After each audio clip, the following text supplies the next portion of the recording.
This is Ned's NRL Unpopular Opinions with Jharal Yaoyi, Oscar Panafix, Liam Fogarty, and Ryan Cook. Hello everyone and welcome to another episode of Ned's NRL Unpopular Opinions. I am your host Ryan Cook. We're back from a little break, punters. Feels like it's been a month since we last spoke. We haven't recorded pre-game since Origin Game 1, but joining me, it's the usual supporting cast. To my left, the king of Caxton Street, Jharal Yaoyi. Oh, hello guys. It's good to be back. Hello. That was 3 hellos for all 5 of you. Straight in from Caxton Street this morning. Yeah, it feels I like wish. it. I need a beer. I've been off it, actually. I've been very good. A few days. No. It's been, actually, since that night. It's been since Magic Round. Oh, right. Wow. Since I've had a beer, so I'm a pussy. How are the withdrawals? They've been fine. Wife's, copping a few verbal abuse. Whoa! Let's back that up. No, it's been good. As you can tell, I've got a lot of energy. I'm not having nursing a hangover for the weekend. I did have one margarita on Sunday. Sunday margs were beautiful at home. Yeah, nice. So overlooking the peasants playing golf. So it was good. How the other half live. To my other left, the man that's been claiming all morning South Sydney are back. It's Oscar. No, I never said that. You did. I dreamed it. We're in your head. And to my right, the man that believes birds aren't real, Liam Fogarty. Yeah, we need to look into that, boys. Why are they always sitting on power lines? They're clearly recharging. Why don't we ever see baby pigeons, is what you said. Oh, it's a great question. Seriously, if this was an NRL potty, I'd be diving into there's that. a good couple of those things. Have you ever seen your... Do you guys plan those? Have you guys ever seen your neighbours taking in their groceries? Yeah, I was going to say that. Because, man, I never have seen them. Yeah, we got to investigate proof this stuff. we're in a Must be some simulation. investigation. Yeah. Jeff said it back. Let's get into some footy talk. You probably should. Look, Origin's nearly a week ago now, but a little bit of fallout from the Blues loss. Oscar, keen to get your thoughts as always on your team. Yep. Let's just start right off the bat. Nico Hines, is he playing game 2? Yeah. I don't think so, personally. It'll be interesting to see what Madge does. Like, it's a big call, isn't it, to drop your 7 after one game. It feels like very familiar waters for New South Wales fans, losing game 1 and then talking about mass changes. This one to me is a little different. I think it's important that we remember Nico was, probably the 3rd or 4th choice halfback for New South Wales going into game 1. We've spoken a lot about the things he does really well and the things that he doesn't do so well. And I think those points were vindicated in game 1. There were a lot of times when Nico was in attack. Like, I think New South Wales had about 35 play the balls in red zone. And they just couldn't find points. Luai's left foot step, it was fairly predictable apart from that one, kind of ugly Tedesco grab a try. And then Hines, a lot of vision of him, like, kind of jumping and starting on the spot. He thinks he sees something there, so he goes to expose it, and then Queenslander obviously tidy up whatever it is that he saw. So then he's looking here. To me, it looked like he was searching for the cues that he punishes in Clubland, and he just wasn't getting them on Wednesday nights. Well, you just don't get them in that level. That level, like, you're just not going to have it. I think we spoke about that last time, about is he going to have that freedom to be able to play like he does at Clubland? It's not the same. They're defensively, at this level, they will stop you. You've got to get into the grind first to have those those cues to be able to play footy, and he looked lost. Like, this is all about opinions, this podcast, and unpopular ones, so to speak. But he just looked completely lost. Yeah, it was insane. I think that was the question I had for you, Oscar, when we talk X's and O's. Like, how does a Blues half, like the guy that's supposed to lead a rep footy team, just not know what to do? Is that just everyone has a plan until they're punched in the face, or like is that just Queensland being better? Like, how does that happen? Yeah, I think a little bit of all of the above. Queensland being so good, like Jharal said, you don't get the same opportunities in a defensive line at Origin level than you do on a Sunday afternoon playing at Leichhardt Oval, for example. And then the other thing is, like, that's Nico's game. Like, Rugby League Guru made a really good point the other day. Nico's 3 years into being a halfback. Like, he's a really bloody good football player. Is he a really good elite halfback? Personally, I don't think so. I think he could be given time. Yep. But, like, Nico's plan in Clubland, he knows what the Sharks are working towards. They've got big bodies that are skittling defenders, creating half opportunities, and then he knows where to look for where he assumes, or he knows from experience, where the opportunities will be. And as JYY said, that you just don't get those same opportunities in the Origin arena. Similar question, James Tedesco. Do you think he's done enough to remain at fullback? Look, no. Same breath. I think the luxury of bringing in a guy of Teddy's caliber and experience, was great, and I think he did a lot of good things. That try that he scored that's Tedesco in a nutshell, isn't it? Just compete and scrap, put himself in good positions. Yep.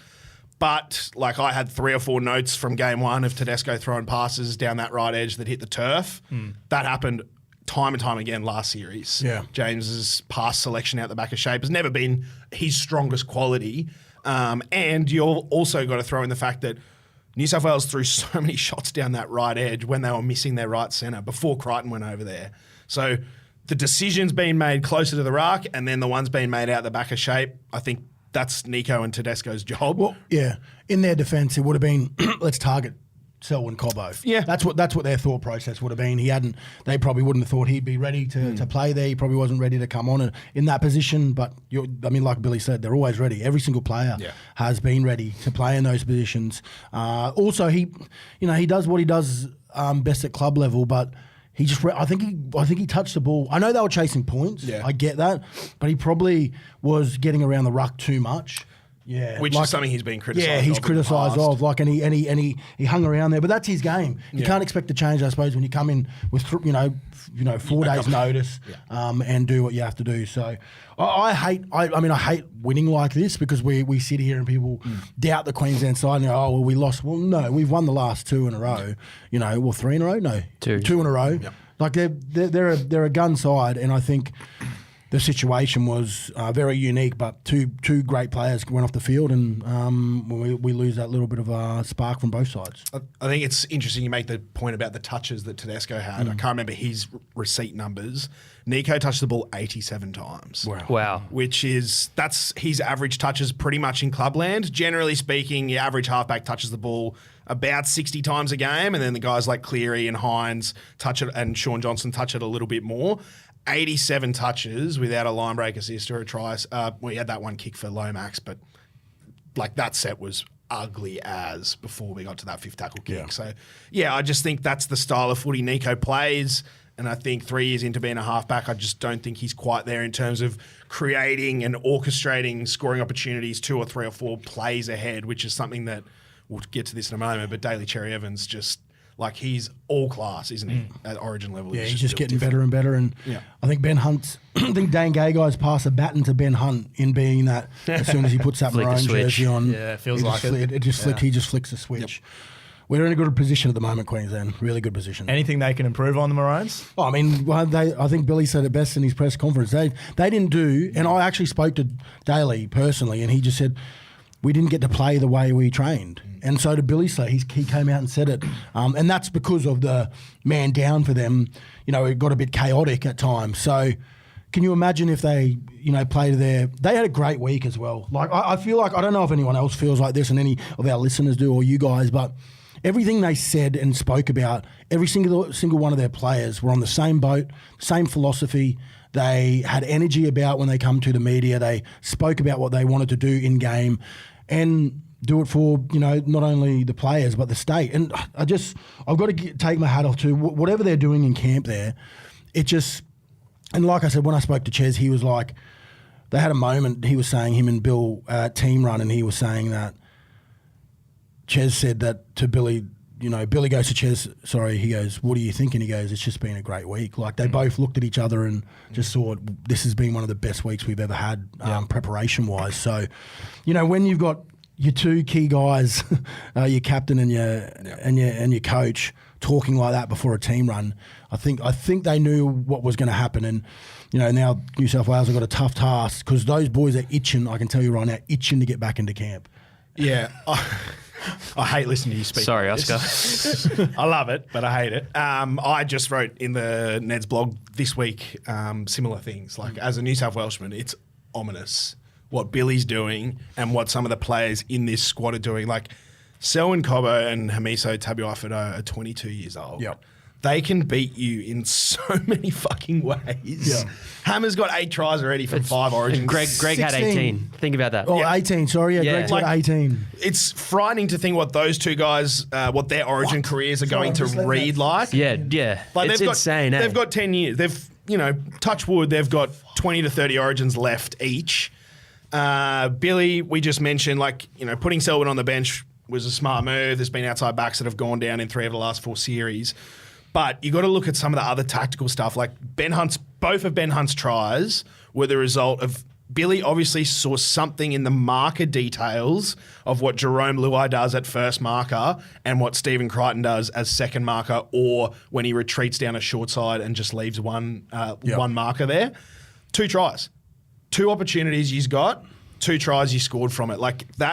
Billy's tactical nous is just, it must be on another level. Yeah, and I think, footy. I know you boys know footy as well. Not to the level that Oscar's just described. But tactically, when you are a man marker by yourself, you retreat. That's just the way you're supposed to.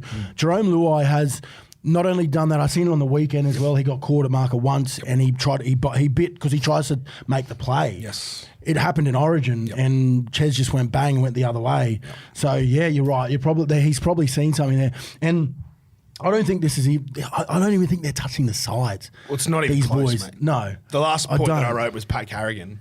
Yeah, where's his ceiling? This dude, he's going to be captain of Queensland when Cherry retires. You would assume. Yeah. Whenever, he's a stats padding guy as well. His numbers always read really well because he's got so much involvement. Yeah. But the numbers don't show the importance of individual involvements. Whenever you guys needed a dominant tackle to slow some momentum, it was Carrigan. Whenever you needed a shit carry on play 2 to get a bit of momentum on an exit set, it was Carrigan. The work that he does, he can be a ball player. He can just truck nut. He tackles for days. I love watching Paddy play. The ceiling thing is a good thing to talk about because, we've seen something that was very rare on the weekend, him scoring a try, yes, but him backing up a run that he should never be there. Yep. So if we're talking about his effort levels and where he's going to get to, because the year ago, Paddy wouldn't have been there for those type of involvements. Yep.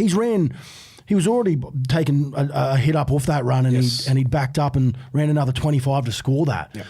So I think his ceiling at the moment is he's trying to lift his effort areas to be there when he's needed to be, and it's definitely showing in all concepts of his game at the moment. Shit time to be a Blues fan. That's what I'm really hearing right now. Yeah. Even for the women's game, that Queensland spirit was sort of you can see it in the women's team. That game. Shout out Lauren Brown. Wow, she kicked a field goal just like that for the Titans last year in the. Yep. It was either in the last game of the regular season or maybe in round 1 of the finals. I think it was finals. I think it was round 1 of the finals. Yeah. And I remember sitting there watching Darren Lockyer started talking in the coverage. It's probably getting towards the time for a field goal. And I was looking at both teams. I was who's going to do it? I was fucking Loz can hit one. Yeah. Bang. Well done. It was hosing too. To get the bounce of the ball or the wet deck isn't that. Isn't it cool to hear, players like Darren Lockyer calling things like that? Because even when Dan Ganane, what he was calling the game, I'm pretty sure, it was him. The girls were talking about what should be happening next, and the girls obviously not having mics in their ears. The cues are they're just doing things that they should be doing now. The game has evolved so much, and I can't wait to even watch the last one at Queensland Country Bank Stadium. And how good that we see get that, a decider in their first ever. That's going to be a scene for sure. Outstanding. All right, let's talk some club talk now. We've got to get into the West Tigers. I normally leave this for 360 because those boys love to beat up on the Tigers every week. But there's been some news in the last 24 hours that Lachlan Galvin wants a trade potentially. It's once again the wheels are falling off at the West Tigers. Things are bad. I want to get a bit of chat going about whether or not we think things are that bad at the Tigers. Because in my opinion, I think the media beats this up a lot. I think this team isn't that bad, and the swing between optimism and pessimism week to week with this club is insane to me. Yep. Galvin's situation is interesting. He's claiming that he can't develop properly there. They don't have the coaching to do it. Not sure if that's a knock on Benji Marshall or not from him or not.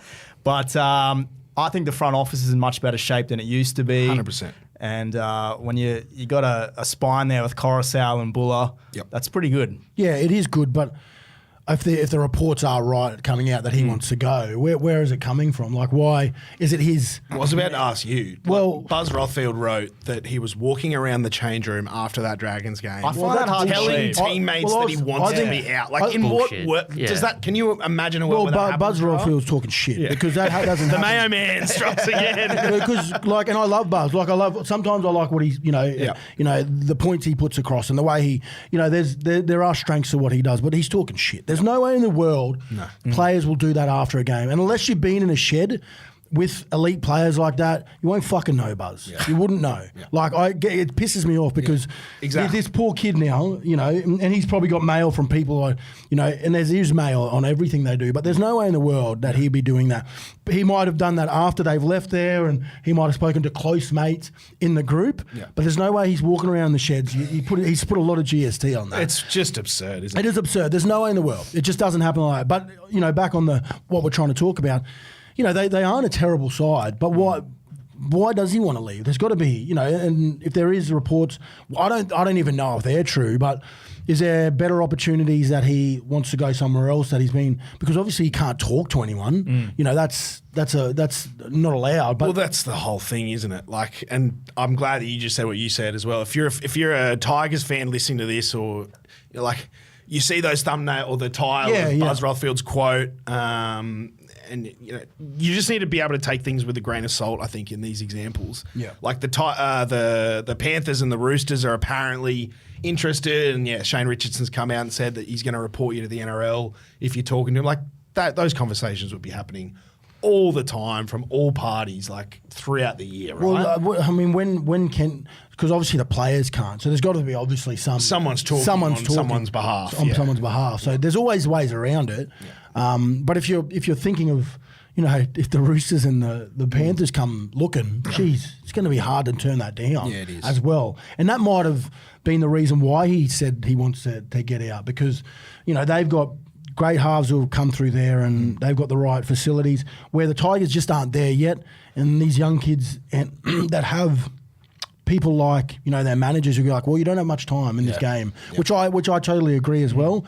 There isn't much time in this game. You get, the average rugby league player gets 3 or 4 years in this outfit. So if he wants to go, then I think they just got to go, we'll see ya. They need people who want to stay. Yeah. You can't have people who want to go.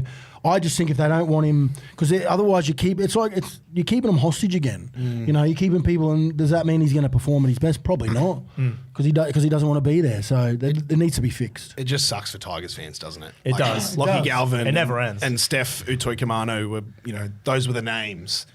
That they were supposed to be ushering in, just like 10 years ago it was supposed to be Brooks and Teddy and Woodsy and Addo Carr. Yeah, so it would be, let everyone go. Yeah. It'd hurt. And I think the frustrating thing, if I was a Tigers fan, is going, if Lockie, you just wait 6 months, you get Jerome Luai who comes and plays 7 for you. Exactly, yeah. You're missing your 2 best forwards right now in Papali'i and Bateman.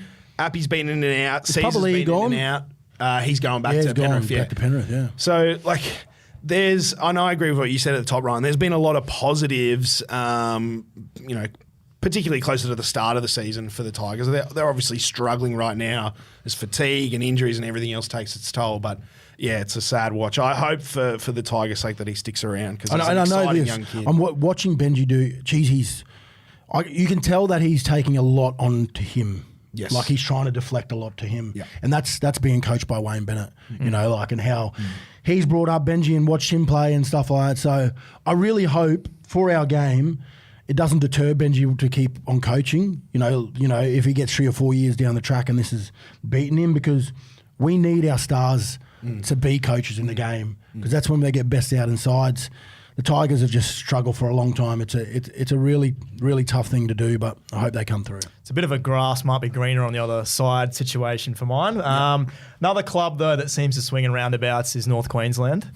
Put together 3 consecutive wins, and then were belted on the weekend by the Wars, who another story in their own right.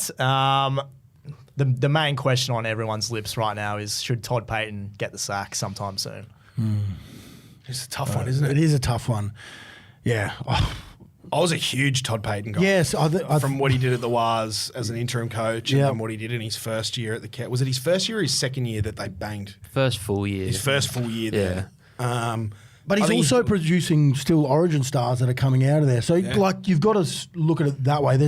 He's obviously doing something right, but the team's not gelling at club level because they had Nanai, Tommy, Cotter, Taulagi, and Robson and Valentine Holmes. And Holmes. That's 6 of them. Yeah. I think they're the most represented club in the That's crazy. So they're like, I know they played there before, those guys, but they're not doing anything wrong. Billy Slater, he says he likes to see tendencies in individuals' games and what they do. So they're obviously doing right things. And a lot of those guys are guys that Payton's brought through. Yes. Like, not Val. No. But Reece, Cotter, Murray, and Nanai. They've all, they're in the infancy of their careers and certainly in the infancy of their Origin careers. Are they just gun players, or what you're saying is Todd teaching these individuals good qualities, but overall it's just not coming together? Or maybe the level is too high here and it's not, they need to bring it, with other players. Yeah. And I think what Benji Marshall said it best the other day, if the plays aren't working, the plays aren't working, the players have got to change. Yep. So maybe that's something that they might have to look at. Because I think he's a great coach and he's done a great job.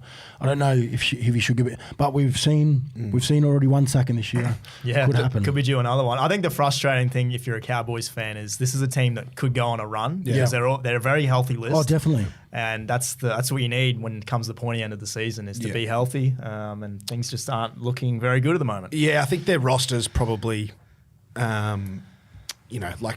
there's a lot of money tied up in Jason Taumalo, though, which gets spoken about every week. Yeah. So let's not double down on that. But the flow-on effect of that is they don't have other middle forwards to, like their middle defense is poor. They've got some big bodies that don't move really well laterally. They don't cover spaces back from the inside. They get scored a lot on with teams turning back against the grain and targeting the ruck area. So, and then Chad Townsend as well. Is he, respectfully, he's probably in the twilight of his career as well. And those are 2, big money and key players. So, yeah, I don't know. I think they're a side who count on scoring a lot of points each games as well. Yeah. Like they're not, it doesn't look like they're out there always just to grind out a game. But that's what they did really well. Well, yeah, they did. When they made the finals. When they made the finals. But, I mean, with all these changes in the game and how fast it's gotten, maybe that's just completely flipped his thought process and how he planned his preseason this year. Yeah. So, I mean, there's many things that come with, what they're doing, but something's got to change, Speaking of something that needs to change, our multi, we'll get into that shortly. But first of all, we're going to get into some betting. Fogs and Oscar, you're up next in the Offload. All the betting trends from around the comp. This is the Offload. Here for another edition of the Offload, Oscar. We're back. Turning into one of my favourite segments of the week. I'm surprised we've still been greenlit, but we'll keep it rolling while we've got the momentum. We need to probably touch on Women's Origin. Yes. To start. The thriller in Newcastle, hosing down with rain. Queensland win at the death. Yes. What stood out for you, mate? It was an eerily familiar feeling watching a Maroon side scrape home in the final minutes of an Origin game. But like no hope of winning. No, every hope. I think they thoroughly deserved to win that one. Queensland made a number of changes from game 1. They moved Ali Brigginshaw from lock back into a preferred halfback position. And they moved Lauren Brown into the starting 9 role, where Destiny Brill played in game 1. Brill's a really powerful ball runner, a lot like Brandon Smith from the men's game, but her pass selection and her decision making behind the rucks probably not quite where a player like Brown or Mansellman are. And we saw a much more controlled and purposeful Queensland attack in game 2 with Brigginshaw and Brown getting on the ball and pointing and passing them around the park. Brigginshaw's kicking game as well was a big difference. She's a beast, isn't she? She's just so experienced. Like, she's the most experienced player or playmaker in the NRLW. She just consistently makes the right choices. Where she ended Queensland sets on Thursday night last week really helped to contain New South Wales back five, who were dominant in game one. I think they ran for like 600 or 700 metres between them in the first game. They didn't get anywhere near those kind of numbers last week because of where Ali was finishing Queensland's set. So I think that was a really big deciding factor. I thought Queensland played to the conditions really well. New South Wales moved the ball a lot through the middle of the field in game one, but they couldn't really do it as effectively without the momentum of their kick returns and with the wet conditions. And then, Lauren Brown, the woman of the moment, scores tied up with about 5 or 6 minutes to go. And I remember sitting there on the couch watching it and thinking, who is it from each team who might be able to slot one here?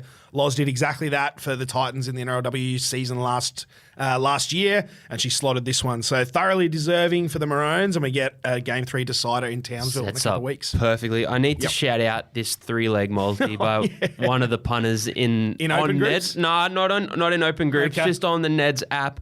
We had all of these try scorers were for first, second, or third. Yep.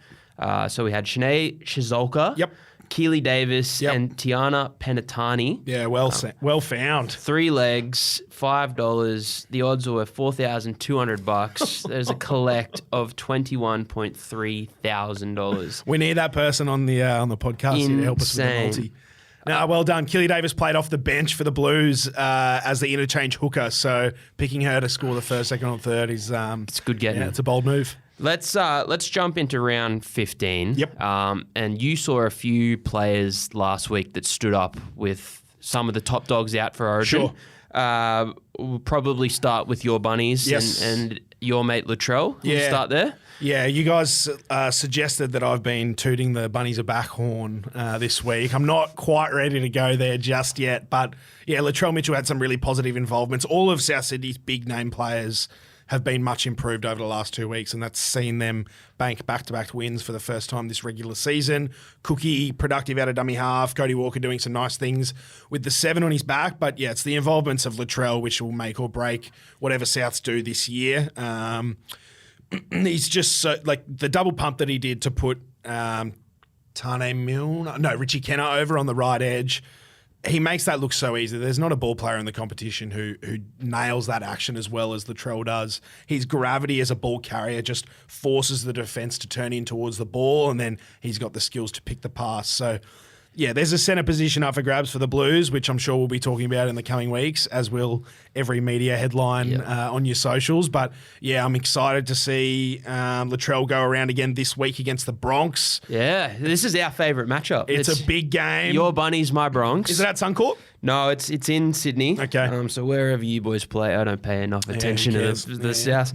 Latrell clearly had a point to prove. I think so. And stood up. So the line for that South's Brisbane game is 4.5 points. Brisbane are $1.57 favourites. Yep.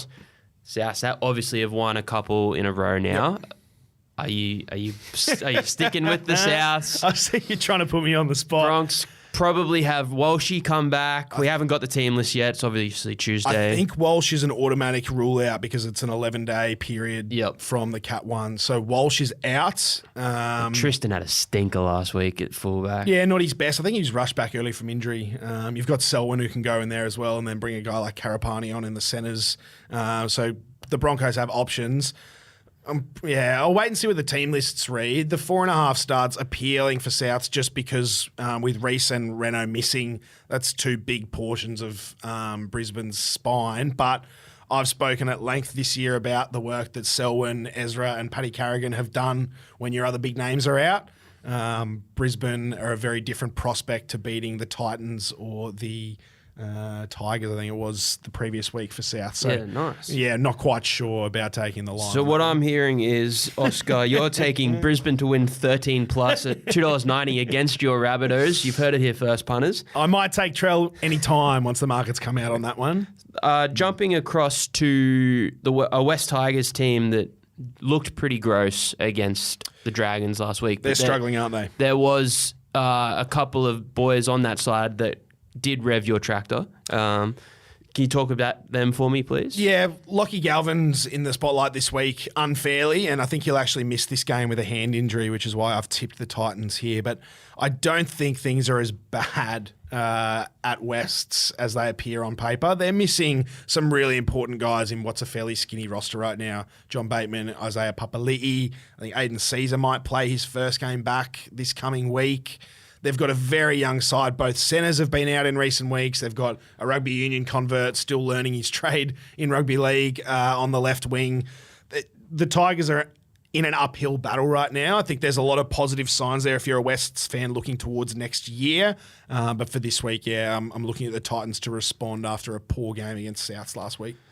Man, the Titans they just can't nail it, can they? Like they do so many good things and they just blow it every chance they get. Yeah, I think they're also a side like the Dragons that are learning a lot each week under a new coach, new systems on both sides of the ball, which sees them some weeks they get it right and they look really good, and then other weeks they struggle to kind of apply it all together inside the 80 minutes.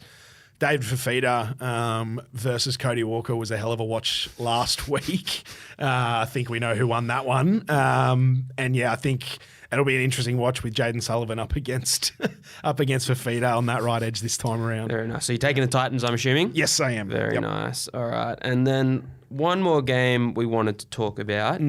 It's Manly v the Dragons. The Dogs. There's a few things you saw last week that are steering you into this one. Yeah, well, some standout players from NRL round 14 came from the Dragons and the Manly Warringah Sea Eagles sides. What Ben Hunt and Zach Lomax did backing up from Origin the 2 nights prior was immense. I think it's most points by a Dragon ever. Was Lomax's performance. So and if you got on Zach Lomax at $251 before the season for top point scorer, you're a happy man right now. Is that you? Well, I just think what Ben Hunt in particular is doing, that little banana kick off the outside of his foot for Zach's last try, like, we know Ben Hunt's got class, but he's competing in everything, which he always has. Those two guys are the be-all and end-all of the Dragons' attack right now, and they've got a lot of role players who are doing a really good job around them. I'd say that's probably the key difference between a team like them and Tigers, who have got some star players. Lockie, admittedly, much younger and less proven,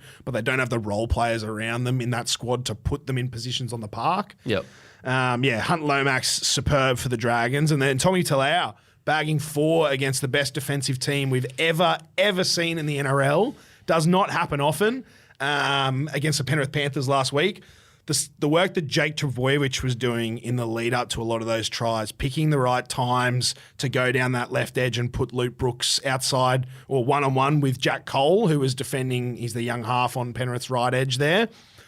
There was a lot of people on social media getting mad about Sunir Taruva and Isaac Tungo and the decisions they made, but it's the guy one further in field, Jack Cole, and also the numbers counting of Dane Laurie out the back, not quite at the same calibre of Dylan Edwards. So a really good job from Manly. They didn't get the win, but they broke them down a few times there, and it sets up a really interesting game against the Dragons this weekend. 4 tries in a losing side. That'd be like scoring 100 in a losing team. Like you're the only one in the sheds that's kind of excited. He had a big grin on his face after the post-match, old Tommy. That's fair enough. So look, the Sea Eagles are $1.48 to the Dragons $2.65. Yep. Lines at 7.5 points. Yep. Where are you sitting there? Yeah, well, Jarrell's taken the plus 7.5 in the potty multi this week, and spoilers. I'm probably going to double down with him. I think that head start against a Manly side that, especially through the middle of the field, some of their middle forwards are getting found out. They're interchange middles, and we know how much Jacob Little likes to jump out from behind the ruck, and Tyrell Sloan in support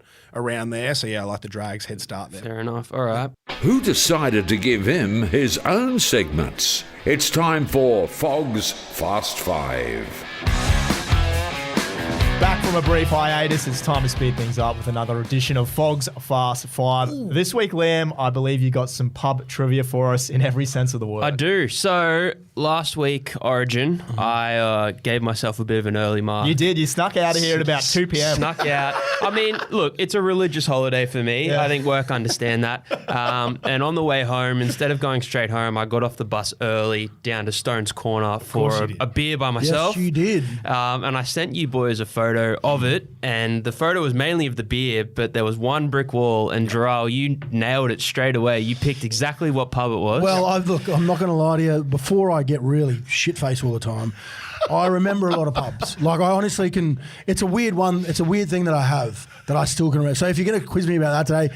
Could be fucked. I'm glad that that's what you said, because what I've done is I've picked out 5 pubs and I've blurred them out. Oh, wow. And you're going to try and guess them. So, Rich, This is awesome. pull up the first one, best please. ever. What pub's that? Oh, that's Brecky Creek. Yeah, there you go. Correct. Easy one off the bat. That is the Brecky Creek. All right, next one, Rich.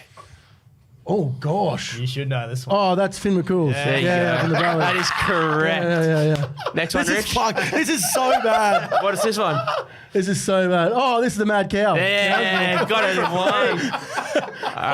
I've been so blind there so many times. What's that one? Normby. Yep. Yeah, easy. And to make it 5 in a row, what's that one? Oh, gosh. AstroTurf 4. Yeah, this is a bit of a different one. It's a curly one. And it's making my eyes... You've thrown him. It's making me squint. Oh, gosh. Oh, that is... Is that the Victory? That is the Vic Hotel. he's done it! 5 from 5. Get around him. Stop it. Look, I have seen some pubs in my time. Jeez, I didn't know I was that good at that. That's outstanding. There you go. I need to make that harder, I think, next time. Yeah, we got to study up on our pubs There we too. go. Holy hell. I'll do Dry- the KFC, the Brisbane KFC's edition. Drink responsibly, ladies and gentlemen. Drink responsibly. There we go, boys. Let's get into the multi. Well done. That's all time. Oh my God, that is bad. 5 from 5. Did you get him? No. I didn't get one. I got knocked out. Oh my God, Jharal, that is bad. We had a feeling you'd do it too. Surely they get one up this week. It's the NRL Podcast Multi. It's time to get into the multi. Unfortunately, we still haven't got one up this year at all. Are we halfway? We're over halfway now? Yeah, we're well. Yeah, this is it. halfway. So we're going up. We went up. It was always, it's always hard work. Against the wind, wasn't it? And now we're going down. Yeah. Sales are out. They're wet. The wet, wet sales. Went for a while. There's a hole in the boat. Yeah, but we go fast enough, we don't sink. All right, and that's what we're going to do. We had a juicy, I think it was $47 for our Origin multi last week. Is that all? That's all, yeah. We got 2 out of 4 legs. You and I were correct. Fogs, you took the hammer anytime. doesn't it? I took Zach Lomax anytime. Jharal, you had Cobbo, which looked like a chance. And Oscar, you were stiff as well. You had either side 12.5 or less. Yeah. Let's go through the records. JYY, what do you think you are, mate? I'm pretty good at knowing what pubs are. That's what I know. And that's all I want to know. Oh, mate, I'm shocking. I reckon I've got 3 right this year. 3 and 12, yeah. Oh, Ooh. jeez. Oscar, you're 5 and 9. Fogs, 6, 9. Nice. Hell 69. He's in it for 2 with a hairy view. Oh, well, it depends if you... I'm going to lead us off this week. I'm taking the Sharks to cover -9.5 against the Finns on Thursday night. Finns just don't travel well. That's my theory there. Yep. Well, we're not going to say anything about you because you're getting them right. So I'm 10 and 5, just quietly. Yep. Yeah, look. Oscar, you're next. Taking the Titans up against the Tigers, who should be missing Lachlan Galvin this week. Already missing a host of players. We just spoke about them before. Titans very poor against Souths, but yeah, I think they'll bounce back. Jharal, you're next. Dragons, +7.5 against The Manly Sea Manly Eagles. Sea Eagles. Yeah. They're going to finish in the top 8. The Dragons are. I said that at the start of the year. What are they sitting 12th at the moment? I think so, yeah. Yeah. They're not far away. 9th. 9th. Yeah. Oh, let's go. Backlog of teams On equal trying to get in yet. Yeah, on equal points with 6th. Just I think I got them at separated. 680 too. Yeah. That's not bad. Yeah, not stuff. bad. Fogs, bring us home. Just Chookies head-to-head against Para. Para couldn't get it done against the Dogs last week, and I think Chookies steamroll them. $1.58 for that. Here we go. week. This is it. He's going to say the line. Yeah, this is it. I'm getting on it. There it is. Recap, we got the Sharks to cover against the Finns, the Titans to cover against the Tigers. Roosters head-to-head against the Eels and the Dragons to cover against Manly. $10.83. Yeah. Can find that multi in the special section on the Neds If app. you don't know where it is, that's where it is. Yeah, probably don't want to know where it is, to be honest. Yeah. They put us in the special section. Special teams, special place, special players. Special class. We're going to come back and wrap up the show. You're listening to Ned's NRL Unpopular Opinions. Just about to wrap up here on Ned's NRL Unpopular Opinions. Boys, how are we going to name this show? Something pub-related, I would think. Yeah, I think he's just nailed his pub trivia. So Yeah, pub trivia. There we go. With the JYY. Yep. What are we looking forward to this week? Well, this weekend it's a bit of a different sport, but the Euros start in football. who's your tip? Oh, I'm going to go Germany. Okay. I really like the way they've set up. They've got some really good young players in their side, and the big dog plays for them, Kai Havertz, who plays for Arsenal up the front. So, yeah, I'm going them. But it's I love this time of the year for it stops the soccer and it starts again. So I mean, people think England it's coming home. They're not going to win it again. They're shot. They're terrible. They're so bad. Fogs, any cricket tips for us? Well, T20's on the World Cup. T20 is on. There's been some massive games. You tipped America, didn't you? Yeah, sure. Against Pakistan. I did not. Oh, I did not. Jeez. But I really enjoyed PNG versus Uganda the other day. That was massive. Did ya? Yeah, loved it. Who won that? Cricket. Cricket was the real winner there. We beat the Poms the other night. That was pretty special. I haven't looked that far ahead, to be honest. I don't give a shit about T20. I'm a red ball man. Oscar? Rugby league. Rugby league. The real winner? It's a bit of a weird time in clubland at the moment with no one really Origin cares, happening. yeah. Yeah, even I found it a bit tiresome sometimes tuning in. But we should get most teams back to full strength this week. For you guys auditioning for Origin selection for Game 2, including my mate Trell Mitt. So Yeah.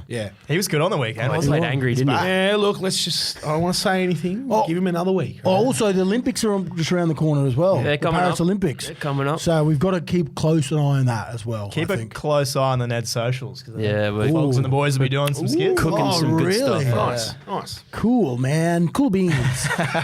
Thank you, boys. We'll be back next Go week home.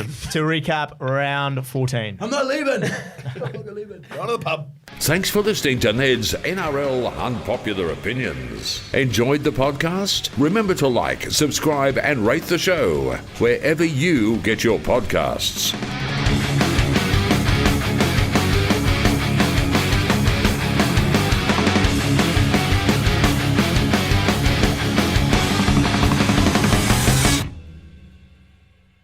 What's gambling really costing you? For free and confidential support, visit gamblinghelponline.org.au.